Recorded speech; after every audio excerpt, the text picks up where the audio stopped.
제가 오늘 아침에 김문수 후보 지지 선언을 했는데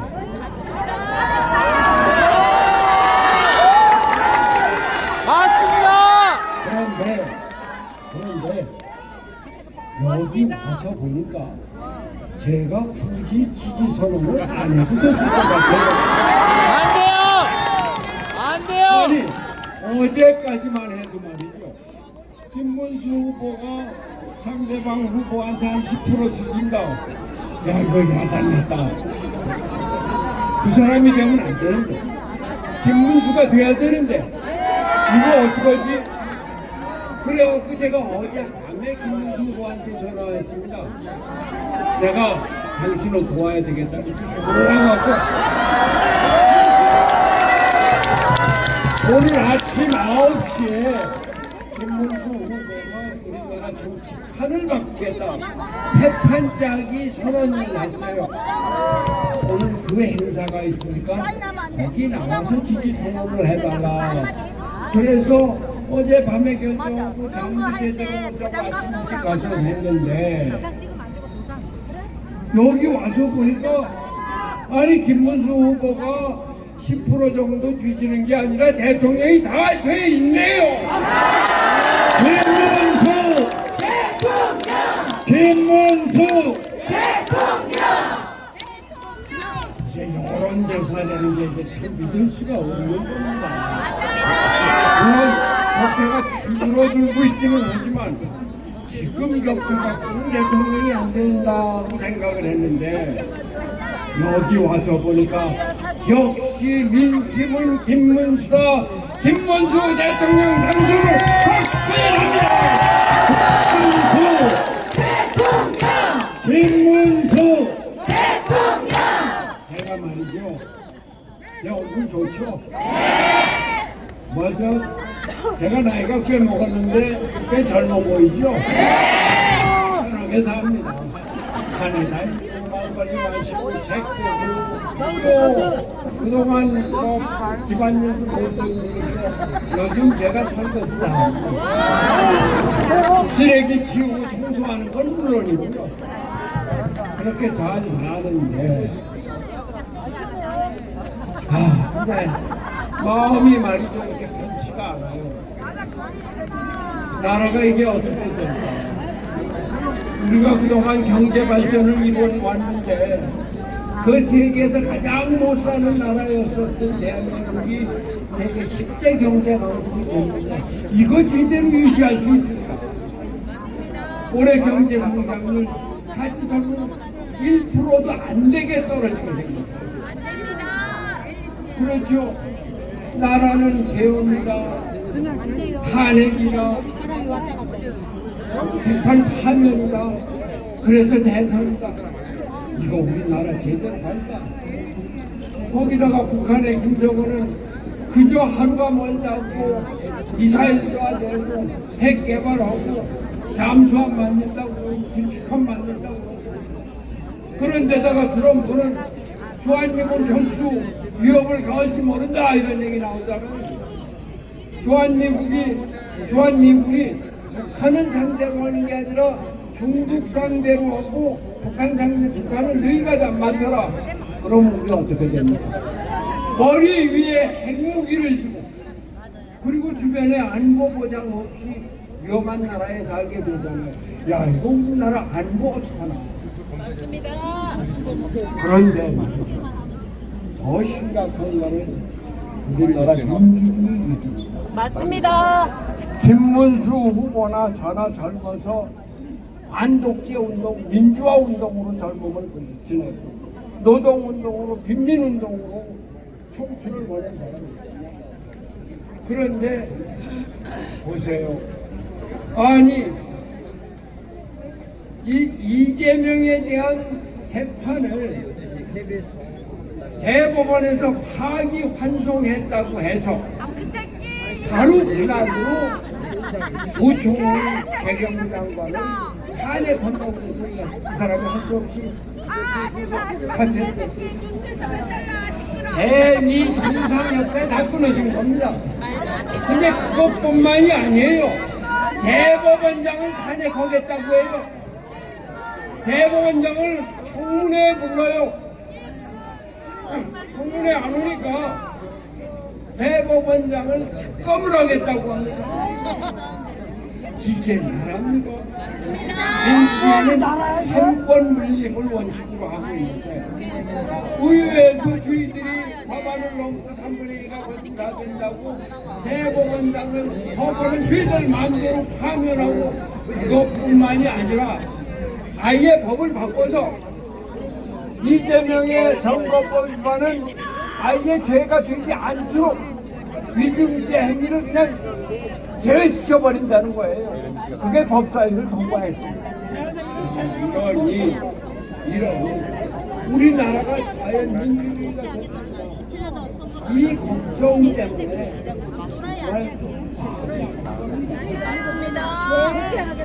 저는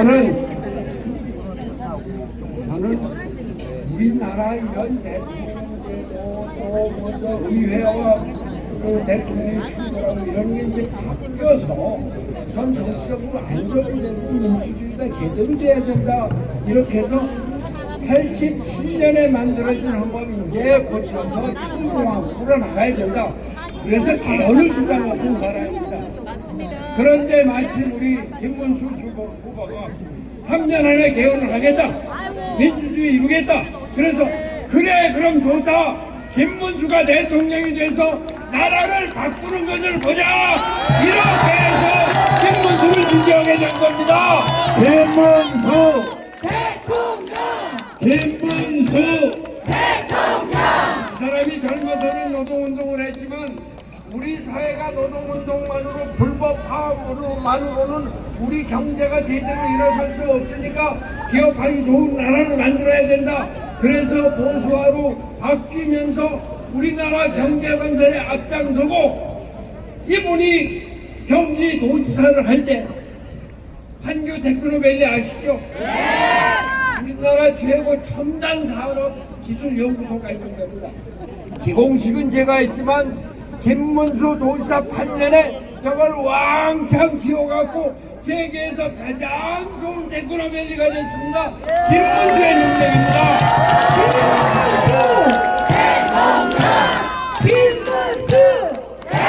우리나라가 반도체 왕국인 거 아시죠?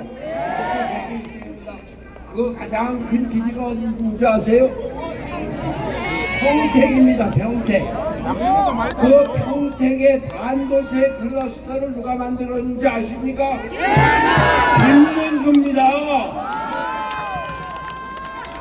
여러분들 GTX 아직 안 타보셨죠? 대부분. 이 양반이 경기도지사 되자마자 GTX 계획을 내놓는 거예요.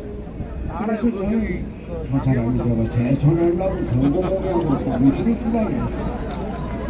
근데 그걸 계획을 실제로 차근차근 개념시키더니 결국 작년인가 금년에 GTX 1호선이 완공이 돼서 운행을 하고 있습니다. 그리고 서울에 GTX가 7, 8개인가 그 계획이 지금 계속 진행 중에 있습니다. 이거 김문수가 한 겁니다. 김문수 지금 상대방 후보는 경기도지사를 4년을 했는데 지난번에 경기도지사 마치고 나와서 대통령 선거 한번 출마했다 떨어졌죠. 그때 선거 공보가 있습니다. 여러분들 집에 다 가는 그 한가운데 보면은 이재명은 했다, 오른쪽은 이재명은 한다. 했다는 것은 실적이고 한다는 것은 공약인데 경기도지사 4년 하고 바로 나와서 한 사람의 이재명은 했다. 첫 번째가 뭔지 아세요? 저 같으면은 LG 디스플레이 클러스터 발주에 만들었다. 한교 테크노밸리 기공식을 했다. 수원 광교 신도시를 만들었다. 이런 거 썼을 텐데 이 사람 첫째가 뭔지 아세요? 신천지 쳐들어갔다는 거. 두 번째가 뭔지 아세요? 계곡 정리했다는 거. 세 번째가 뭔지 아세요? 청년소득 기본소득세. 아니 경기도는 대한민국을 첨단 산업으로 과학기술로 대한민국을 세계로 이끌어 나갈 선봉장에 위치해 있는 경기도지사가 한 일이라는 게 신천지 쳐들어갔다, 계곡 정비했다, 청년소득 분배했다, 이것밖에 실적이 없는 겁니까?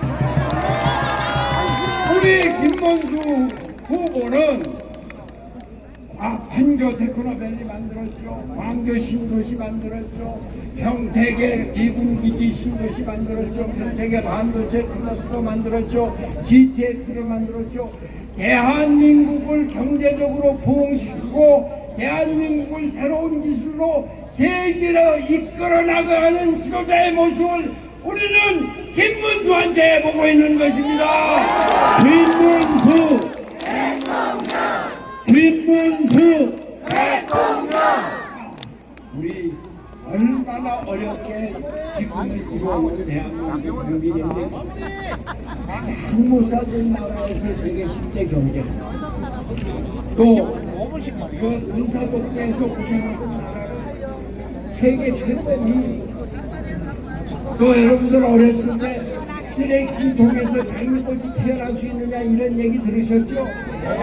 그런 조롱을 받으면서 우리의 문화인들은 세계에서 피아노다 먼저 그림자가 없어 세계인들이 선망하는 문화 강국을 만든 우리 위대한 대한민국 국민들입니다. 이 우리나라의 위대성을 제대로 발전시켜서 민주주의 확립하고 경제 건설하고 통상 위기 극복하고 문화 강국 이룰 대통령 누굽니까? 김문수입니다. 김문수를 그래서 제가 야 김문수가 대통령 돼야 되겠다, 내 조그만 힘이지만 나가서 도와야 되겠다, 그래서 오늘 김문수 지지 선언을 한 겁니다. 보통 시민 여러분, 김문수를 대통령으로, 김문수 대통령과 함께 민주주의 확립합시다.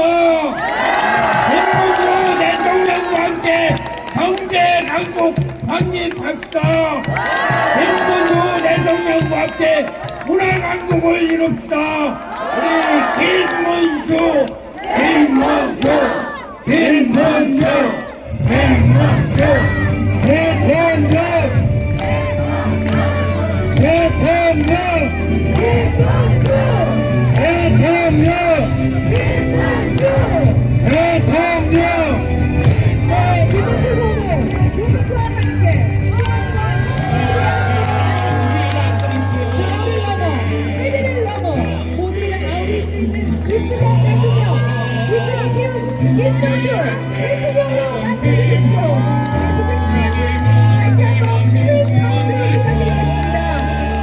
네, 그렇습니다. 평화과 혁신으로 우리 대한민국을 다시 김문수 후보가 일으켜 세우겠습니다.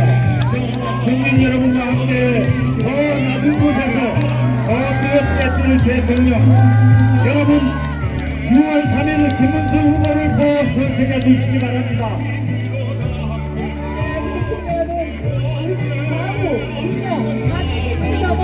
이제 사람을 봐야 할 때입니다. 김문수 후보는 다시 한번 김문수를 이야기해주십시오. 김문수 대통령!